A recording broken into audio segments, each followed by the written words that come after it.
This pendulum swing effect is not actual pattern opposition, is not actual healing. Pendulum swinging to some sort of wild radical opposite that wasn't intentionally calculated and that wasn't actually embodied in the right steps is just another form of dysfunction and imbalance. We can't be living our lives in these wild radical opposites. We need to be able to find ways to create balance and structure and understanding and empathy. And when you look at what happens to us both politically, socially, in our communities, with religion, this very rarely happens. What we've been experiencing socially and politically is something that does appear to be much more of an organized PR campaign style effort to influence our thinking so that we essentially turn on our own moral compass, our compass of humanity. That is different than natural deviation. Your brain is wired for deception, but here's the truth. Patterns can be broken. The code can be rewritten. Once you hear the truth, you can't go back. So the only question is, are you ready to listen? We are back for part 2. What does healing and healed look like? Last week, we were taking it from more a micro perspective of what that looks like in an individual's life. Today, I want to expand the way that we're thinking of it and think about it out in a macro sort of container. We always hear that the micro mimics the macro and vice versa, right? This is a repetition of structures. And if you think about it again from perhaps more of a spiritual or quantum mechanics sort of perspective, there's a creative blueprint of something, right? There's, whether you want to call that the thumbprint of God, the thumbprint of the creator, I will leave that to you. But there tend to be these structures that repeat no matter how big or small a system is. This can be seen in things like the toric field, the Fibonacci sequence, etc. So when we're thinking about how something looks on the scale of one person, we can kind of keep that same structure and keep expanding it out bigger and bigger and bigger. My family unit, my community, my country, the world, right? Any larger group, you can kind of expand that same rule set or framework. As we were talking about the signs of healing and the signs of somebody actually really embodying that work and not kind of like 10 steps forward, 10 steps back, but consistent marked progress where the ratio of doing it right to doing it wrong is going in their favor, right? So an example would be if somebody's in the healing process and they haven't really fully embodied the work, which I know sounds so pretentious, whatever the work is that you're doing, there's so many different ways to do this. Obviously, break method is one of those ways. When you've fully integrated and embodied the break work, hypothetically, if you look again year over year over year, how often you make mistakes or act out should be less and less and less so, right? You should have more peace, more empathy, more understanding as things go. That doesn't mean that if you're not doing it 100% of the time, you're a fraud. That was a very raw summary of last week's episode. The same is going to be true when we're looking at the macro scale. But one thing that we now have to bring into the mix, because now we're starting to talk about larger groups and society or even groups of religion, now we kind of go back to a previous episode on normalization, because now we also have to factor in this sort of deviation normalization spiral, where naturally, once we go into larger groups, there tends to be this sort of pendulum swing effect. There's healing that takes place, and if not done correctly, instead of it being a calculated middle, people can pendulum swing too far to the side. So to make it hit home on a micro scale, somebody might come into work like break really angry and rageful, and then instead of actually finding the true pattern opposition in the middle where they're able to speak up authoritatively but do it in early stages and do it with an openness and curiosity so that the other person can engage and potentially collaborate with them or help them see another perspective so that they can move forward together. Maybe now they pendulum swung too far to the other side where now they're just staying completely quiet and shut down and placating and people pleasing when that actually wasn't the pattern opposition. That was a pendulum swing.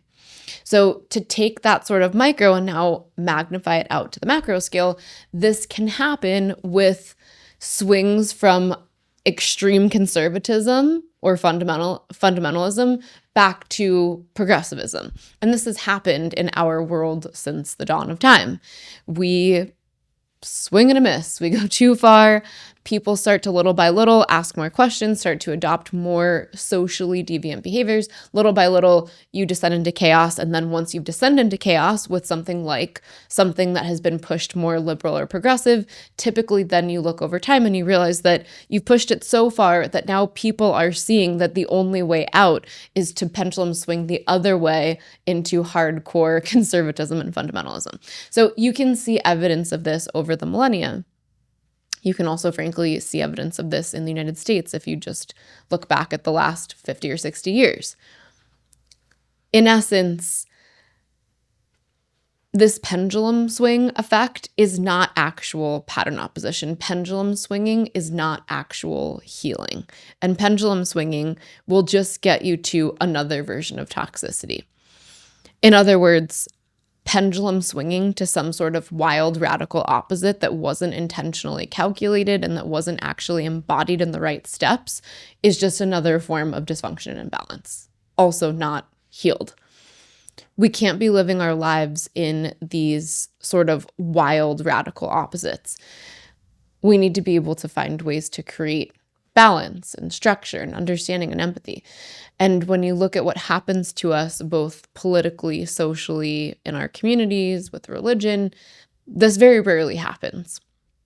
And perhaps in smaller chunks of the macro, it may, like maybe a church, for example, starts to within their church body ask some harder questions and then realize, maybe we aren't as aligned with maybe an organization that we were originally affiliated with, okay? So that might be those initial questions start to kind of push the paradigm or push the edges. And then they realize, oh, well, maybe we're not as aligned with this macro organization that we originally aligned with. That could be an example of natural deviation where people are just, as they're grabbing the breadcrumbs and they're seeing things differently, they're asking different questions, which are leading them to maybe piece things together differently.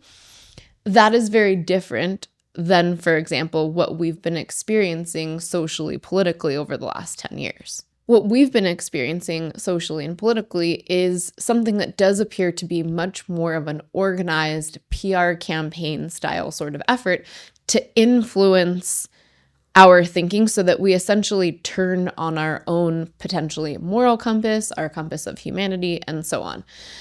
That is different than natural deviation. Let's take it back to the micro, because I think, again, it's important for us. Sometimes it's easier for us to understand things in the context of our individual life. And then once we understand that, then we can, again, reflect this back into the macro scale. So let's say if you look at 20-year-old version of yourself versus 30-year-old version of yourself, arguably, even if you did no mental health work, you took no programs, no courses, you likely learned some lessons about yourself through trial and error. Hopefully, maybe not. Hopefully, though. Some of us are naturally able to see where some of the behaviors that we have are not quite what we want and are not quite what we are understanding will get us to the goals that we want. So we may start to adopt some of our own subtle shifts. Maybe we learn, oh, well, when I say it like this, they respond better. So we kind of adopt the sort of intentional opposite to get ourselves better results.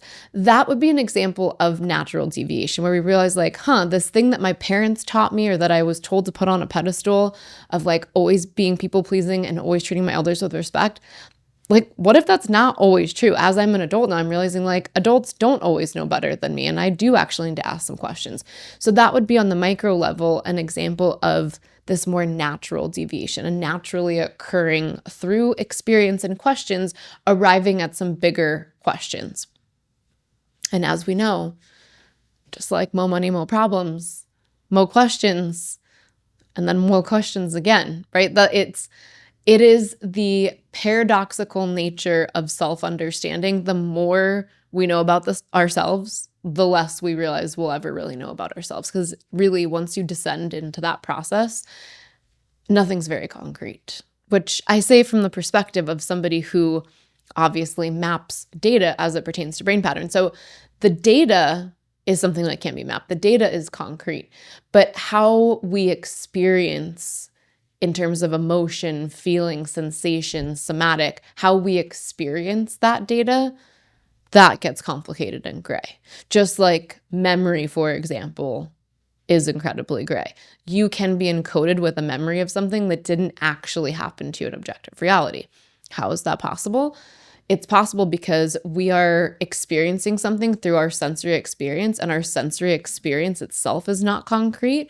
So whatever we experience, even if that doesn't match the objective record, will be encoded into our body as if it was real. This is why, for example, looking at little kids, I know we're coming into like scary movie season. Good Lord, please don't do this to your kids. Don't do it.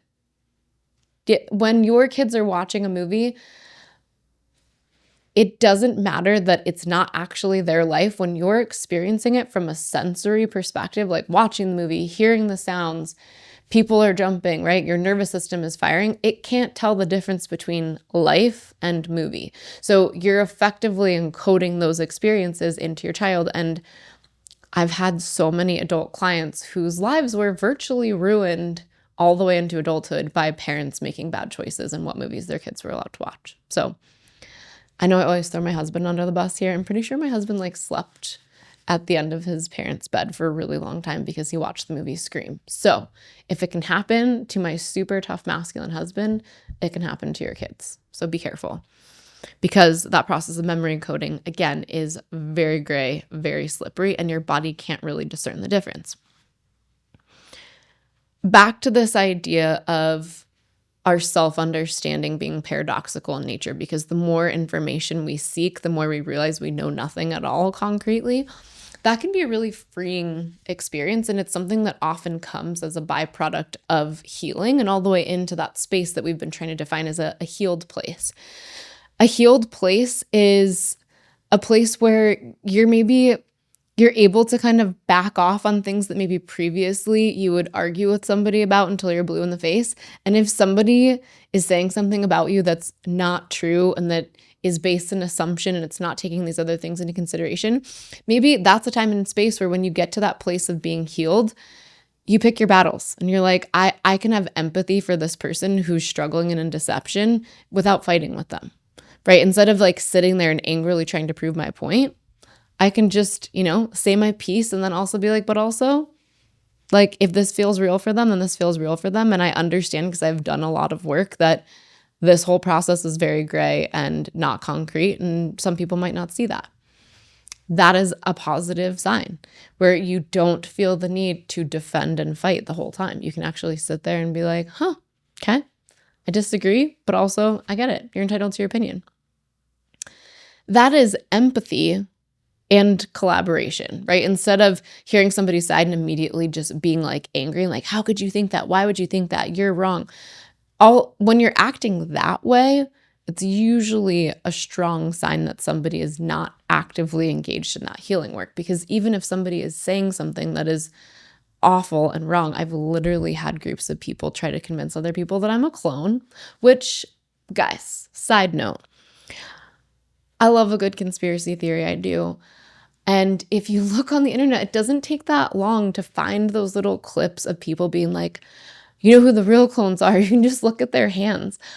This has now become an inside joke with me and the people that work for me, because I'm like, well, now I actually have a way to prove that I'm not a clone, like as if I really had to prove that. But guys, look at these stubby little sausages. These are not the hands of a clone, my friends. So carry on, do you. You can do what you want. I don't think it helps the thing that you think you're doing, but I got these little short stubbies. They're certainly not clone hands.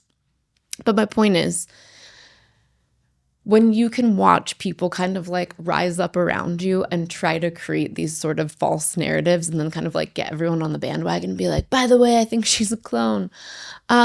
If you can honestly watch that, look at that, and not even feel your heart rate elevate, and instead just be like, wow, I actually really feel for them. That would be a really challenging place to be operating in. And surely when they present that publicly, people will know the truth. And I can actually sit with that and be okay with that. That is a positive sign of healing. Instead of having to get on my phone and be like, well, I'm going to expose you. Like, come on. That's not what we do when we're healed. You pick your battles. And if you're coming from, again, a biblical paradigm, which I certainly am, that's a battle that you let God fight for you. That's not something, I don't have to do anything about that. But again, that's another positive sign of healing. When you know when to speak and when you're like, that's not worth it. That's not worth anybody's time, and it's not going to do anything. Some people just have to go through their process, and you take ownership for what you can, and the things that aren't honest, that you don't want to take responsibility for because you feel convicted about them, then you rest on that, and then you kind of move on with your life.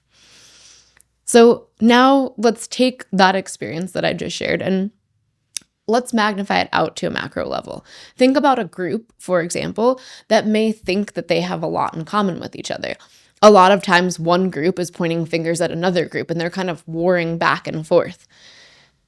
It's fairly common that the group that doesn't like take to the airwaves and try to, radically defend themselves and create all this conflict, they end up looking more healed. And as a result, people are like, they're really trying to push your buttons and you're kind of not fighting fire with fire. So like maybe there's something here.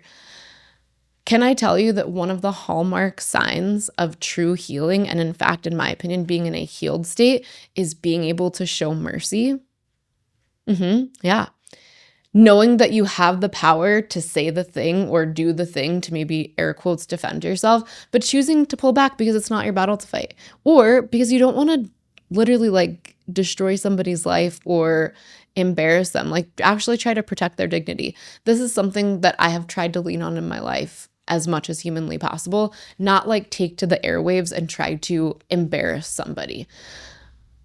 I don't think that is the sign of a healed person. A healed person doesn't say, oh my God, I have to expose this person. Nope, I'm sorry, but that's not a healed state.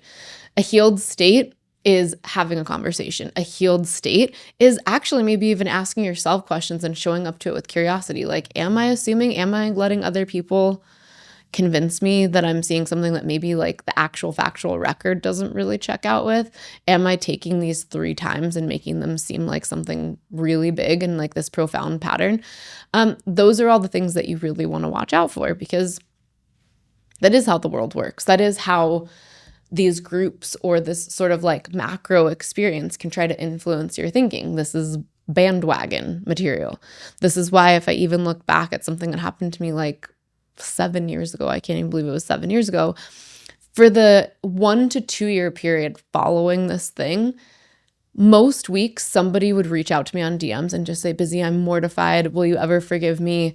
I don't even know why I said that. I know that stuff wasn't true. And I'd just be like, yeah, no sweat. Thanks for being honest. I appreciate it. It means a lot to me. They're like, how did you stay so calm? Like, you never once did X, Y, and Z. Because it's not a battle worth fighting, you guys.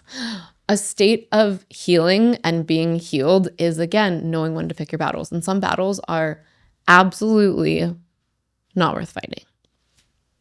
Battles that are worth fighting are typically things that have more to do with like moral conviction, or on the topic that I said we were going to bring back today, for your kids. I am much more likely to be a assertive mama bear when it comes to my kids than I am about defending myself personally. That to me is also a sign of healing. In a world right now, especially that kind of, in some states, there's this literal push to basically think of kids as like not your property, and not that children are property, but they certainly shouldn't be property of the government or the state. If they were anyone's property, they should be yours, but only in so much as you are their designated caretaker who should have their best interests at heart. But in some states right now, there's question about this. Do kids belong to you or do kids belong to the state? It sounds like a dystopian sort of like communist socialist hell conversation. I can't even believe that we're having this conversation in the United States in 2025, but we are. Your brain isn't broken. It's running an old code. Break Method is a system that maps your neurological patterns, decodes your emotional distortions, and rewires your behavior fast. No talk therapy spiral, no getting stuck in your feelings, just logic-based rewiring in 20 weeks or less. Head to breakmethod.com and see what your brain is really up to. If you think of your kids as, I don't know why my brain was just going with the word kuleana. I have lived in Hawaii for too long.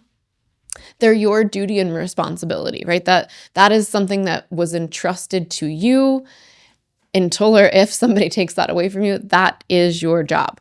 Some people have been able to kind of transcend their own patterns and their own faults because of their kids. So it's kind of, imagine a world where maybe, in my relationship, I'm like this, and in my career, I'm like this, but all of a sudden, like if you cross me with my kids, I'm a mama bear. Some people can transcend their pattern just because of the maternal instinct of having to protect your kids. This is something that, as we're looking at these sort of macro patterns over time, I think is a really interesting topic to look at, because parenting patterns have shifted drastically over the last, forever. But certainly if we look at like millennial kids to now, there are a lot of shifts.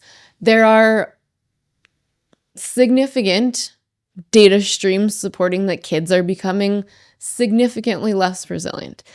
Parenting styles and how they pendulum swung became more enabling. This new generation was raised on technology, where some of us millennials are the last generation that weren't completely raised with technology. I know when I was in like 5th grade, we had AOL chats where you'd come home from school and you'd be excited to talk to your friends as if you weren't just talking to them all day at school. And, I had a cell phone where you had to like pull up the cord and it was this big in high school. I had a pager, right? So we had kind of low tech. It's a different scenario.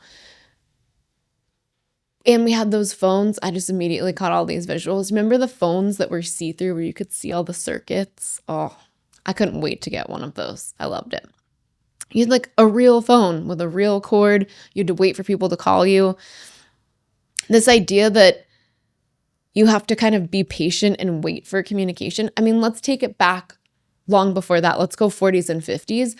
When you were in love with someone, you sometimes had to wait for a letter, okay? So now it's like this instant, like, I text him, why isn't he texting me back?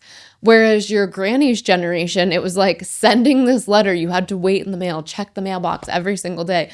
Then you get the letter and you're like, oh my God, he does love me. And then you write this, sweet letter back because you guys are courting each other.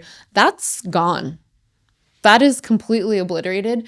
And with that, our ability to be patient, our ability to build really secure attention or secure attachments, our ability to be resilient to get through those moments of waiting, all of that's out the window.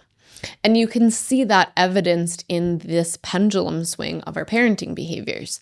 Everything is like, but mommy, I want it now. I want this snack. I want that snack. Back in the 80s and 90s, it was like, there is no food. Go figure out something in the neighborhood. Eat the berries off the bushes, drink from the hose. You'll be fine. What are you going to starve? That was how many of us were raised. And I mean, I was raised in a lot of wealth on the East Coast, and still to some extent, it was still tough like that, even though obviously there was access. It wasn't like I grew up in poverty. But there was a toughness and grit that was still ever present in parenting on the whole. That is completely gone. And now you can see articles online and through even traditional outlets that are talking about, what new parents are starting to do now. And I saw this thing about FOFO parenting, F around and find out parenting, where essentially there's been, again, this pendulum swing from attachment parenting to now FOFO parenting.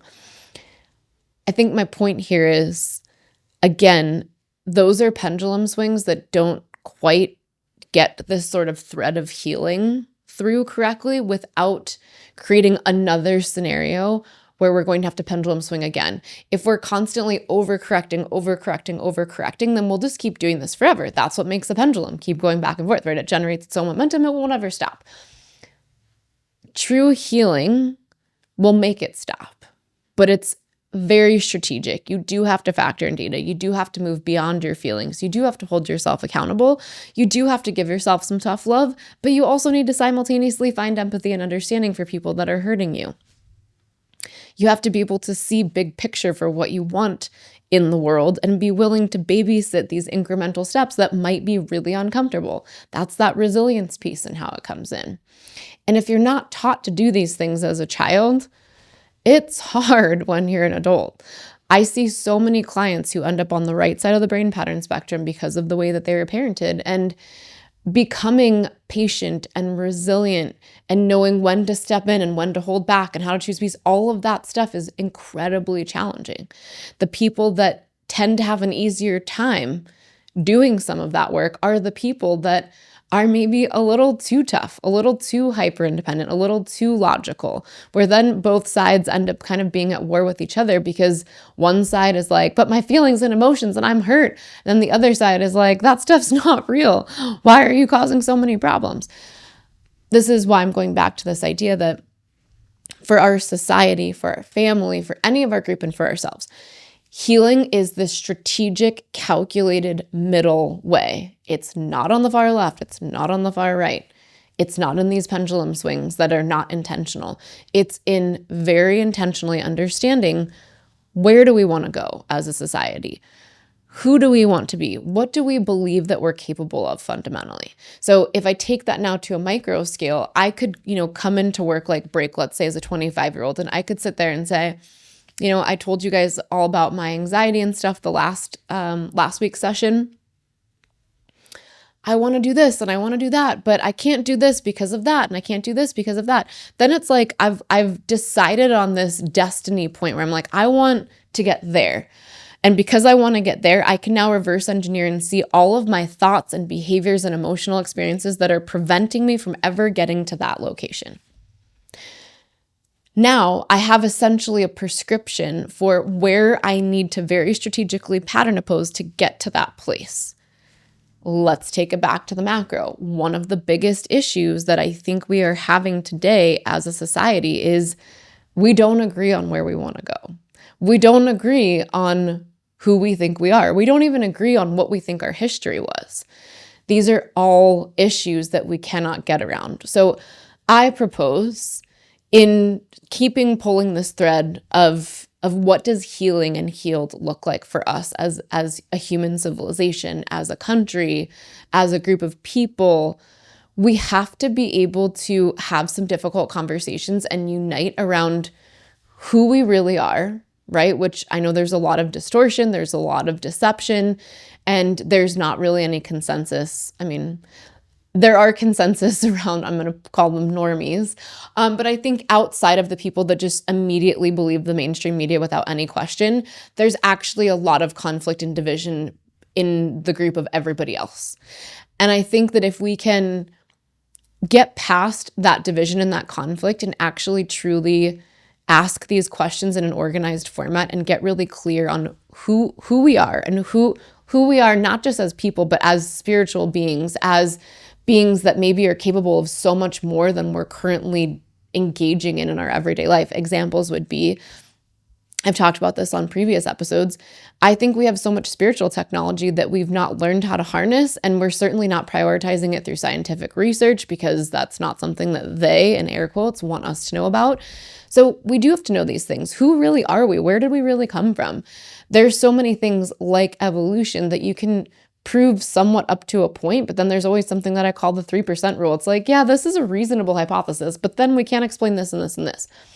I would love to see us, when we're pursuing healing for the world and healing for humanity, we have to do the work and come into agreement on who we actually are, what we want our destiny to be, and what we want that to actually look like functionally, because then and only then can we reverse engineer what has to change about what we're doing right now. Because life is in complete chaos right now. The world around us is completely falling apart. You have religious people that are kind of sitting back and they're like, just let the prophecy play out. We already won. And then you have other people that are going the other side into like fear and terror over World War III. And I think many of you guys know, I am a Christian. I had a radical encounter with Jesus when I was 19, being raised a Jew that thought that believing in Jesus was like believing in Santa Claus. So I am coming from a perspective of being a Christian when I say this, and perhaps also being raised Jewish with the understanding of Tikkun Olam. I can simultaneously be aware of what prophecy says while also being darn sure that I am doing my part right now in this moment to roll up my sleeves and make the world and humankind a better place. I'm not just going to kick back and be like, well, we already won. This is just let prophecy play out. I don't think that is what any of us are called to do, is just kind of sit back and watch the world burn. I firmly believe that many of us were given tools, diagrams, skills, even just, blueprints for some of us on what we can do to change the course of humanity, to make human beings kinder, more empathetic, stronger, more resilient, to help our children become adults that don't need something like break method. We have these gifts and abilities, but if we sit back and we're either afraid of World War III and we go hide, or simultaneously we sit back and we're like, just let prophecy play out, we already won, we're going to miss all of these opportunities to drastically change the world in which we live, and how we experience life. Because I do believe that it is a gift to be in a human body. And so many people try to meditate out of this experience because it is challenging and it is dark and it is full of messy people and people that want to point fingers. That's hard. And I understand why you might want to try to meditate out of that. But at the same time, I do believe that we can learn through all of these really intense experiences and challenges. And frankly, many people can't learn without that. That is the pressure that helps us build skills. In fact, even today when I was talking to a client who's getting close to graduation, and this happens really consistently, people will get toward the end and they're like, it's so crazy. All of these things that were like ideas or things that I might have like feared or been worried about that were just kind of hanging in the balance, all of a sudden it's like, now that I'm graduating, they're all like rapid fire happening right now. But now I'm actually able to engage them with the tools that I have. I really believe that when we're doing work, right? I'm gonna put work again in air quotes, like you're learning something, you're reading a book. A lot of times, hypothetically, like we get it, right? We're like, yeah, like if I were in that situation, I could do that. But then as soon as the heat turns up, as soon as life is happening, all of that knowledge can go completely out the window. In other words, you can learn something and hypothetically you could be great at it, but when the real situation happens, you're not doing any of the things that you learned how to do. I think we learn through the pressure, we learn through the challenge and the fire if we have the right skills and the right understanding first, so that we are equipped for battle, and that when we're actually on the battlefield experiencing the challenge, experiencing the hardship, we're able to generate a different outcome. That's what then gives us the evidence that pattern opposition worked.